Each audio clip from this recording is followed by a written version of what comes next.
les animés. Ah, ça fait longtemps que je n'ai pas parlé d'animés sur la chaîne, c'est pourquoi j'avais envie de vous présenter 3 animés incroyables à voir. Mais avant de vous parler des animés, je vais tout simplement vous dire que les 3 animés que je vais vous présenter ne sont pas forcément récents. Ça peut très bien être des anciens animés, mais que je trouve franchement cool. Bref, je vous laisse avec le premier animé.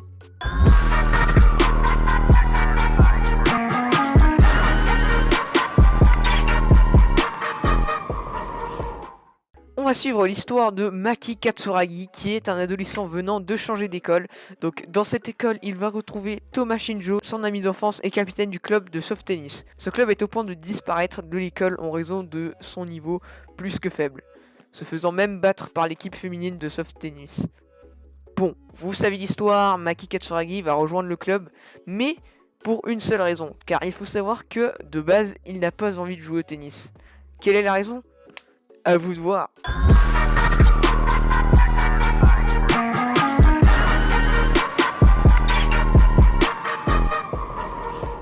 Nous allons suivre la vie de Sena Kobayakawa. Il est un jeune homme fragile et craintif, mais il y a une chose dans laquelle il est très fort, c'est la course. Celui-ci va rejoindre l'équipe de foot américain. Au début, Sena accepte d'en faire partie en tant que simple secrétaire. Il va rapidement devenir iShield 21, le mystérieux running back de l'équipe. Alors iShield 21, je vais pas vous le cacher, il est incroyable. Franchement, j'ai regardé, il est ouf. J'ai rien d'autre à dire en fait, il est parfait je trouve. En vrai, il y a peut-être quelques petits défauts, mais sinon c'est vachement bien et tout.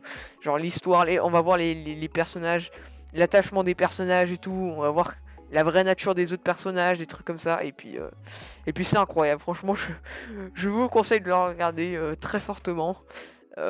Du coup, ouais, lui, il sera même peut-être dans mon top 5, mais il sera même peut-être dans mon top 5, mais c'est pas sûr encore, je suis pas sûr à 100%, mais il est incroyable, vous devez le regarder.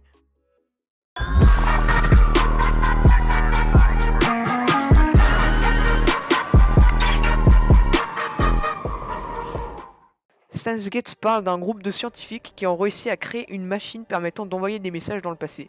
Nous allons suivre la vie d'Okabe, un mad scientist ou alors un scientifique fou qui adore le Dr Pepper.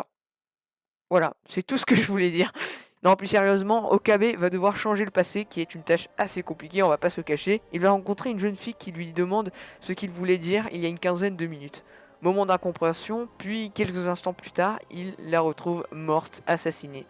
Lorsqu'il sort du bâtiment, il envoie un message à son coéquipier, comme quoi une fille est morte dans le bâtiment. Sauf qu'à ce moment-là, il se téléporte dans un endroit bizarre, comme s'il avait voyagé dans le temps. Et ensuite, il se réveille et il se rend compte qu'en fait, la fille qui a été assassinée est vivante. Mais c'est pas tout, ils sont traqués par une organisation nommée CERN qui eux font des expériences sur des machines temporelles. Donc voilà, il y a quand même un grand mystère derrière tout ça. Et franchement, incroyable cet anime. Il faut savoir que c'est mon 3e animé préféré. Alors je vais juste vous prévenir un truc, les 5 premiers épisodes ou quelque chose comme ça, c'est normal que ça soit lent et chiant, c'est normal que ça soit lent, que c'est pas vraiment intéressant, là ça nous apprend quasi rien, mais vous allez voir, après c'est incroyable. Et il y a 2 saisons, donc il y a 2 saisons, la première saison est composée de 24 épisodes, elle est disponible sur Netflix. Le problème c'est qu'il y a que la première saison, la deuxième saison se trouve sur Wakanim et il y a un ordre précis, donc d'abord il faut regarder Steins Gate et ensuite il faut regarder Steins Gate 0, donc voilà. Du coup voilà, je pense qu'on est arrivé à la fin de cette vidéo, donc voilà, j'espère qu'elle vous aura plu, en tout cas moi ça m'a fait grave plaisir. Et j'espère que vous allez regarder au moins un de ces animés là. J'espère que mes conseils vous auront été utiles, que vous allez passer un bon visionnage devant ces animés. Et puis voilà, hein. Après c'est mes goûts, hein. Pour moi les 3 animés que je viens de citer sont pour moi des très bons animés qui doivent être vus. Si vous n'avez pas vu et que vous êtes en recherche d'animés, juste regardez-le quoi. Mais sinon ouais, je pense qu'on arrive vers la fin de la vidéo. J'espère que cette vidéo vous aura plu. En tout cas moi je vous dis c'était les Darions. À la prochaine.